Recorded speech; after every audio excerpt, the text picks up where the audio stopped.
Alright everyone, N2CU right here. Learning this new Snagit video software, so it's interesting. But wanted to show you some of the software that you can use for the software-defined radio. There's a website called sdrsharp.com, and it pretty much shows you a little bit about the software. And there's links here for, I think there's there's a Yahoo group, there's a Google group, there's different versions of software for this. There's this Osmocomms SDR, and there's a ADSB Sharp. Somebody told me it was pretty cool as well. I haven't tried it yet.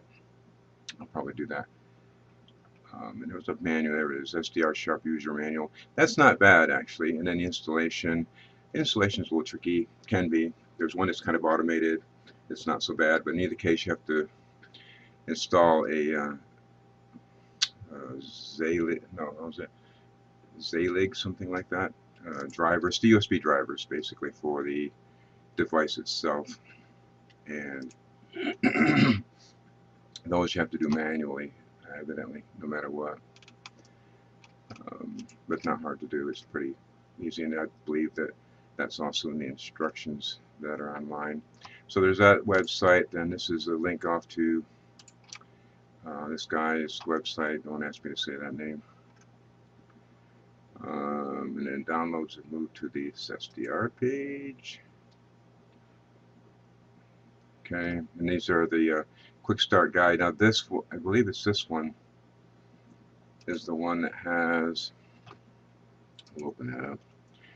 It's pretty fast. I believe that's the one that has the instructions about the drivers and such as that. Yeah, I'm pretty sure that talks about setting it all up, installing it, depending on which one you have. There's a file, see if it shows it here.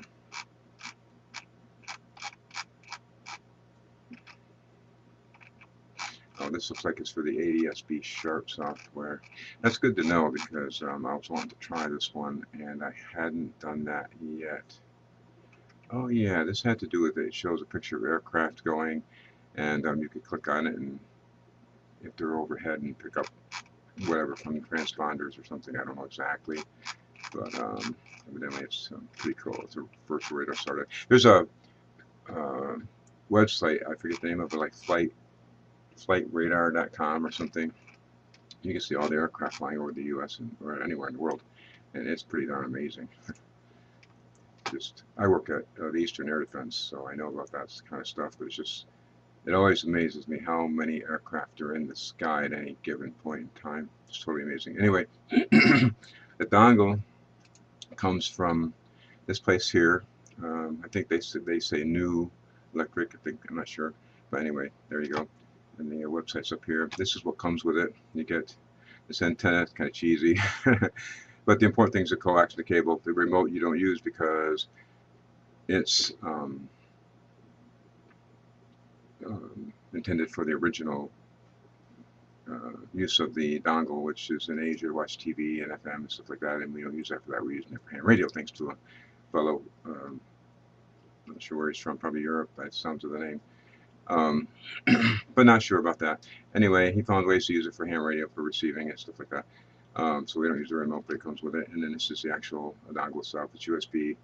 I believe there's other images here. Yeah, see, this is the connector on the side that you plug the coax into, and your antenna, and again, that's the coax connector on the antenna. It's a snap-in thing, it doesn't thread in. And what I do with the antenna is I just take the base of it, and you can actually peel off that piece right here on the end and pull it apart, and then you can get access to the coax, and you can just unsolder the center wire and just pull the cable out. And I hooked mine to a N-type connector, and then that goes out to my Yagi. That's where it's at right now. So let's close this. Give you a quick glance at the software. Okay, this is the software itself. Let me pull this down so it's in the window of recording here. this. Alright, that way you'll get to see the whole thing. And we'll hit play. You know, you normally have to pull this down and pick your poison here, as it were. This one in my case is RTL SDR USB. There's another way to set it up. I'll do that in another video. But it has to show up in here, or you're not going to, that one or the other one, or you're not going to be able to actually hit play and hear anything. If it's not working right, you hit play. This will just jump to all zeros, and it'll be DC in the middle, and it won't be working. Oh, well, that's the first time I've heard that on that frequency. That's different. Conference AUSSIE connected.